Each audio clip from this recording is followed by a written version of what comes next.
Hello and welcome. You're watching NDTV 24/7. I'm Osama Shah. Our top story, the crucial meeting between the farmers and the government representatives has ended in a stalemate. Farmer leaders claimed that the meeting was inconclusive and added that the government is not serious when it comes to their demands. The farmers also confirmed that the march to Delhi is on and the farmers will proceed with the march at 10 a.m. on Tuesday. A final call is likely to be taken at the internal forum.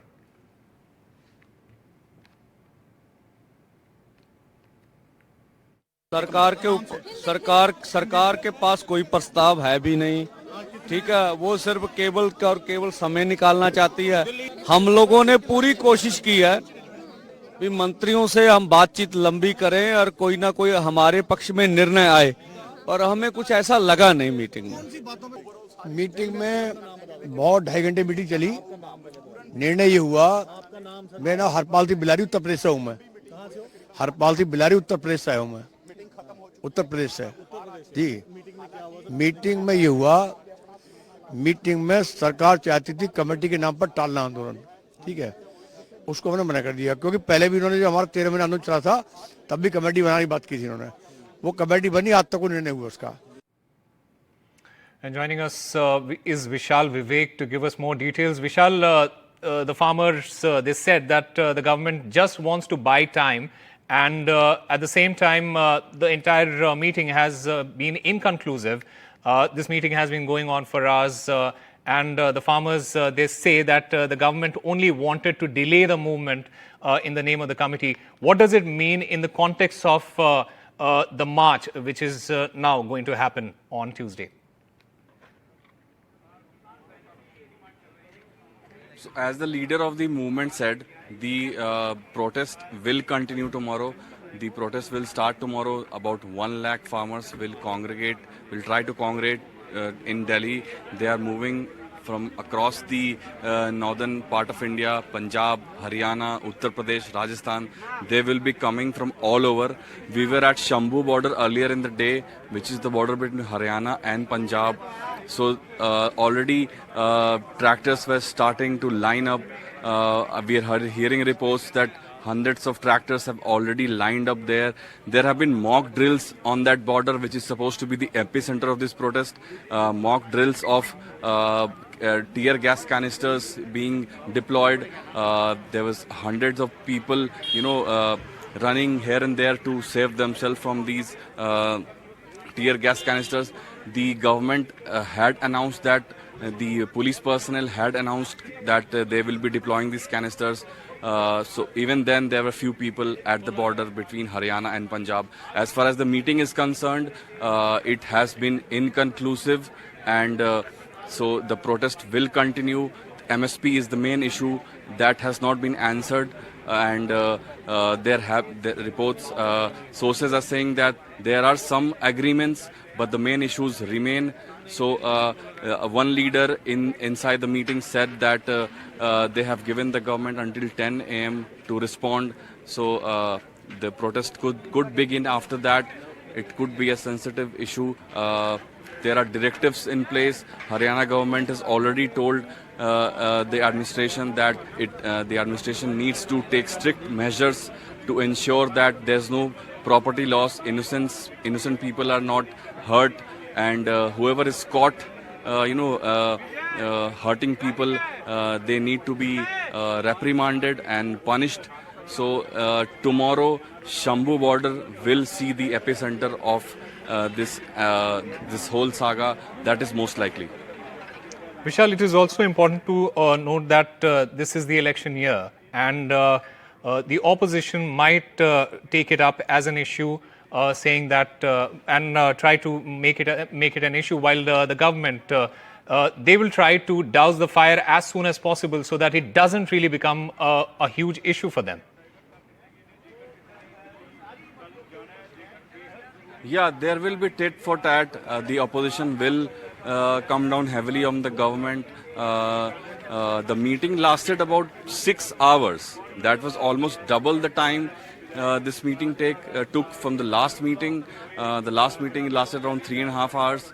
There were reports there was some kind of consensus during that meeting, but this meeting it's quite clear there is no consensus. The leader of the movement has clearly said that there's no consensus and the protest will most likely go on.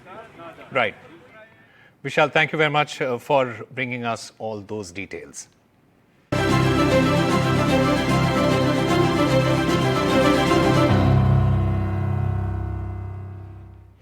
And NDTV's exclusive ground report from UAE Temple. Prime Minister Modi is set to pay an official visit to UAE from February 13 till 14th, during which he will inaugurate the first Hindu temple in Abu Dhabi. NDTV's Maria Shakil and Mohammad Mursaleen bring you this exclusive report from the Abu Dhabi temple. This is the beautiful BAPS Temple, which will be inaugurated by Prime Minister on 14th. It is spread over 27 acres. The land was given by the government of UAE, and that perhaps makes it very special in terms of that cultural connect, the connect also of civilization, one may say. This temple inauguration will be seen as also the crowning glory in what has been Prime Minister's image as Hindu Hriday Samrat. Let's try and get more details of this temple and what makes it so special. With me is Mitali, who works as a volunteer, and she'll be doing a guided tour for us. Absolutely. Mitali, what makes it special? I believe there are 3 temples in UAE, but what makes this BAPS temple so unique? So behind us we can see the BAPS Hindu Mandir. What makes this very, very unique is that this is going to be the first temple of its kind in the Middle East. The temple has been built according to the ancient Indian scriptures, the Shilpa Shastras. This is a stone temple and the first of its kind in all of Middle East. Okay, so it's first of its kind, and these carvings, where is the stone from? I believe it is from Rajasthan. And where did the artisans come from? So on the outside of the mandir, you can see it is pink sandstone, which also blends beautifully with the color of the sand in the deserts around us. That's right. On the inside, you can see white, pristine white Italian Carrara marble, which has been carved. Let me also show you a very beautiful carving on the outside. The story of the mandir began in 1997 when Pramukh Swami Maharaj visited the United Arab Emirates, and he sat in the desert of Sharjah and he said, may there be a temple in Abu Dhabi that will be a symbol of global love, peace and harmony. This is the carving that depicts that story. In the middle of this desert, if the camera could pan and show that, there is this oasis of heritage with video journalist Mursaleen. This is Maria Shakil from BAPS Temple here in Abu Dhabi. And Tamil Nadu Minister Senthil Balaji has resigned. This is what DMK sources have told. MK Stalin had recommended the governor to drop him from the cabinet. There is no confirmation yet from Raj Bhavan. Senthil Balaji was arrested for alleged money laundering case. He resigns ahead of his bail plea. Senthil Balaji was arrested 8 months ago in cash for job scam for his alleged role as a minister under Jayalalitha. Joining us to give us more details is Sam Daniel. Sam, what are the more other details emerging out of this story? We are yet to get any kind of official confirmation either from the Raj Bhavan or from the Tamil Nadu government sources, but at least DMK sources say that the minister without portfolio, arrested minister Senthil Balaji, has put in his papers. This comes ahead of his bail plea coming up in the Madras High Court for the second time, as the lower court has been rejecting his bail plea. And his continuation as the minister became untenable, particularly after an observation made by the High Court judge recently, asking the government to explain the rationale behind his continuation as a minister without portfolio for months together, when any government employee would have been by now suspended immediately. And his side also hopes by resigning, his prospects of getting a bail would be brighter.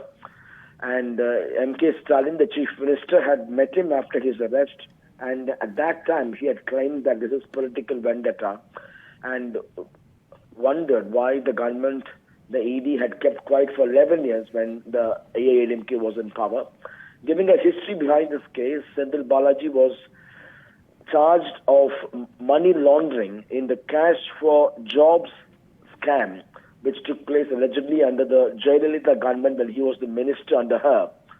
And at that time, after he became a minister, switching to the DMK, he had told the court that a compromise has been reached between both sides, particularly getting back the money which was allegedly paid and asked for acquittal. It was in this context the Supreme Court actually found that it's very tricky that he has been left to go scot-free, but it's only fair that he has to face trial. And the case was brought under Enforcement Directorate, which has booked a money laundering case.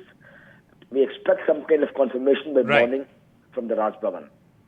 Sam Daniel, thank you very much for bringing us all those details. Welcome back. The incidents of violence and serious allegations in Sandesh Khali have had political repercussions, with the BJP targeting the Trinamool Congress. Earlier in the day, 6 BJP MLAs, including Leader of Opposition Shubhendu Adhikari, was suspended for the rest of the session of the Legislative Assembly. Union Women and Child Development Minister Smriti Irani also took on the TMC over this issue. The TMC's Chandrima Bhattacharya responded to the Union Minister's comments. From Sandesh Khali. Political face-off over horrific allegations from women in Bengal's Sandesh Khali, with Union Minister Smriti Irani hitting out at the TMC and Chief Minister Mamata Banerjee. Can we, as citizens, be mute spectators?